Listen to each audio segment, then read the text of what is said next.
Once upon a time, in a sun-dappled glade, where the trees whispered secrets to the wind and the brook babbled tales of old, there lived a clever fox named Felix. Felix was known throughout the forest for his cunning wit and agile movements. His coat shimmered like burnished copper under the sun, and his eyes sparkled with mischief. He was a creature of ambition, always seeking the next adventure, the next challenge to conquer. One bright morning, as Felix trotted through the woods, he caught a glimpse of something unusual. Nestled high in the branches of a gnarled old vine, a cluster of grapes hung tantalizingly, their skin glistening like polished jewels. They were the deepest shade of purple, almost black, and they swayed gently in the breeze, inviting him with their sweet promise. Felix's mouth watered at the thought of their juicy goodness. He had never tasted grapes before, but the idea of their sweetness danced in his imagination. Determined to have a taste, Felix surveyed the scene. The tree was tall, its trunk thick and sturdy, but the grapes were far beyond his reach.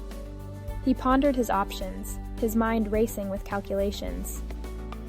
Climbing was an option, yet he was not the most adept climber. He could leap, but the height was daunting.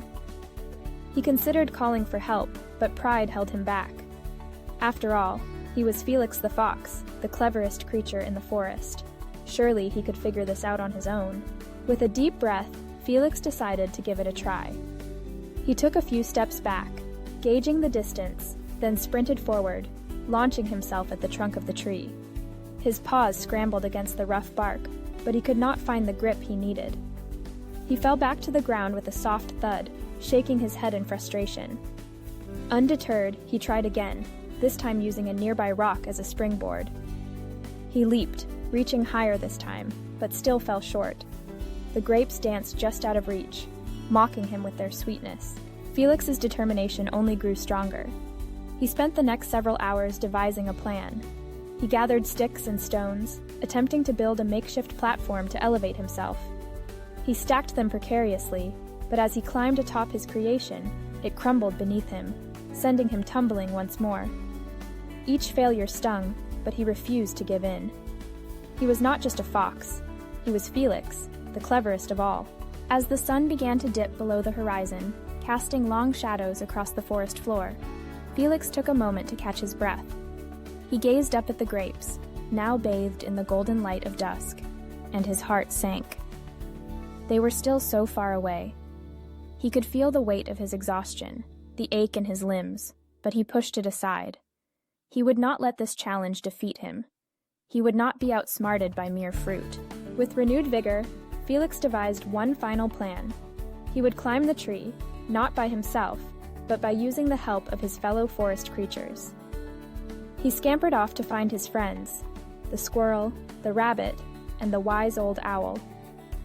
He explained his plight, his desire for the grapes, and how he needed their assistance to reach them. The squirrel, always eager for a bit of fun, agreed to help. The rabbit, with a heart full of encouragement, hopped along, and the owl, with his wisdom, offered advice on how to climb. Together, they approached the tree, and Felix felt a surge of hope. They formed a chain, the squirrel scurrying up first, then the rabbit, and finally Felix.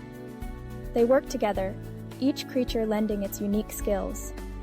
The squirrel's agility allowed him to navigate the branches with ease, while the rabbit's strong legs provided a sturdy base. Felix, with his cleverness, directed their movements, and for a moment, it seemed they would succeed. But as they neared the grapes, a sudden gust of wind shook the branches, and the fragile balance they had created faltered. With a gasp, Felix lost his grip, tumbling back down to the ground. The others followed suit, landing in a heap of fur and feathers. They lay there for a moment, stunned, before bursting into laughter at the absurdity of it all. But Felix felt a hollow ache in his chest. He had tried so hard, and yet the grapes remained tantalizingly out of reach. As the sun dipped below the horizon, painting the sky in shades of pink and orange, Felix sat up, brushing dirt from his coat. He looked at the grapes, their allure now dimmed by the weight of his failures.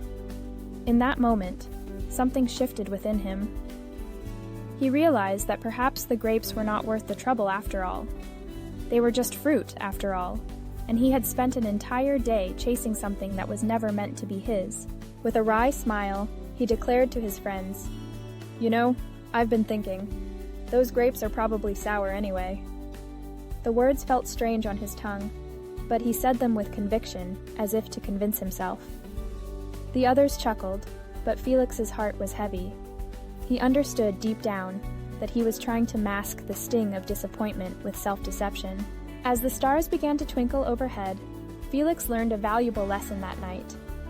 It was easy to criticize what one could not attain, to belittle that which seemed just out of reach.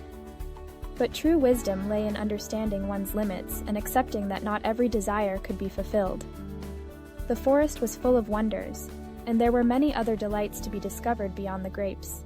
With his friends by his side, Felix walked away from the tree, leaving the grapes behind. He felt lighter, unburdened by the weight of unattainable dreams. He realized that the joy of companionship, the laughter shared, and the lessons learned were far sweeter than any fruit could ever be.